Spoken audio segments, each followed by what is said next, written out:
Hey everyone, my name is Pastor Joel, and today's devotion is on Leviticus 14, 1-7.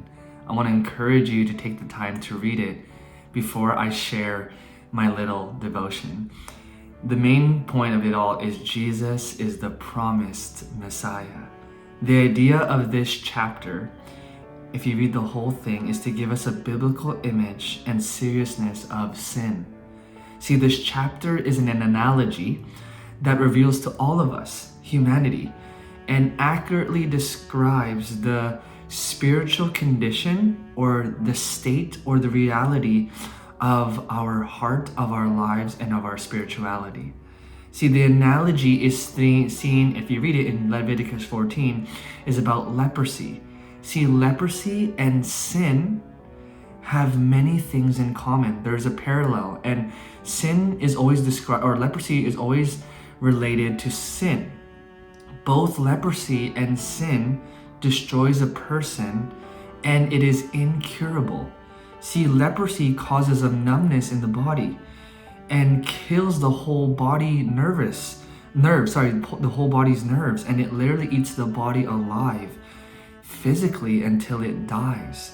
Likewise, sin that goes unchecked will numb the conscious, the heart, the body, our minds, which will lead to death and its spiritual corruptness and blindness to God's truth. See, chapter 13 of Leviticus, if you want to take the time, I encourage you to do so, talks about what you do with a person who has leprosy. These people were considered cursed, incurable, contagious. They were shamed, and they were isolated from everybody. Chapter 14 is all about protocol, or the process of what to do when a leper is cleansed and cured. And you might be asking, what do you mean? I thought leprosy is incurable. This is the interesting part, because even though leprosy was not curable, God in His grace and His compassion, mercy, would occasionally decide to heal and restore people who had leprosy. I encourage you to read the whole chapter because it's so crucial. Because chapter 14 talks about how it points to Jesus and the beauty of the gospel and His grace and love and how powerful He is. Part of this chapter talks about sacrifices and offerings that were given to the priest to do by God.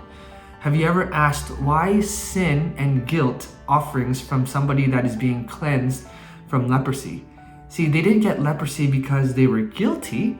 They were considered guilty because they had leprosy.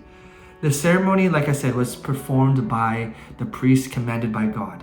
See, the Bible chooses, to sum it all up, the Bible chooses leprosy to parallel sin. The bad news is that all of us have leprosy because all of us are sinners and fall short of the glory of God. The consequence of our sin is death and separation. There's nothing we can do to get rid of our sin on our own. However, there's good news today. Leviticus 14 shows and points to Jesus, who is the God of grace and compassion, who restores people to wholeness and consecrates us and purifies us to be whole in Him. Because of the blood of the Lamb, because of what Jesus has done on the cross and His resurrection from the grave, we have been cured to those who believe and have faith in Him and what He has done. We are welcomed to a family. We are loved. We have purpose. We are healed and restored. We have been given new life, forgiveness. God has healed us not to go back to our old life as usual, but a consecrated life that has been anointed by the Spirit, empowered by the Spirit, and cleansed by the blood of the Lamb.